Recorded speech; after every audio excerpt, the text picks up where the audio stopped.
শত্রুর বুক খণ্ড বিখণ্ড করে দিতে মাঝ আকাশে ভারী হেলিকপ্টার থেকে চলছে বৃষ্টির মতো বোমাবর্ষণ। স্থলেও শত্রুপক্ষকে ঘিরে ফেলেছে হাজার হাজার সেনা। প্রথমে যুদ্ধ পরিস্থিতি মনে হলেও রোমানিয়ায় চলছে দুনিয়ার সবচেয়ে বড় সামরিক জোট ন্যাটোর মহড়া।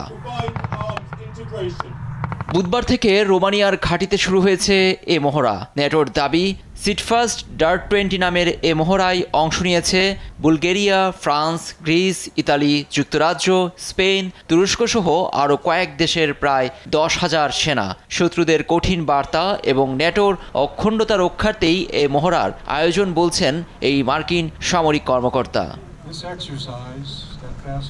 এমন মহড়ায় আমাদের বাহিনীর শক্তির জানান দেয়া, পাশাপাশি ন্যাটো জোটের ভূখণ্ডের প্রতিটি ইঞ্চি রক্ষা করার শপথ। সেনাদের পাশাপাশি আধুনিক সব ভারী সামরিক যানও দেখা গেছে মহড়ায়। এমন সময় মহড়া চলছে যখন ইউক্রেন ইস্যুতে বিভক্ত যুক্তরাষ্ট্র ও ইউরোপীয় ইউনিয়ন। আগামী 21 ফেব্রুয়ারি পর্যন্ত চলবে এই সামরিক মহড়া। লুৎফর কবির, নিউজ ডেস্ক, দেশ টিভি।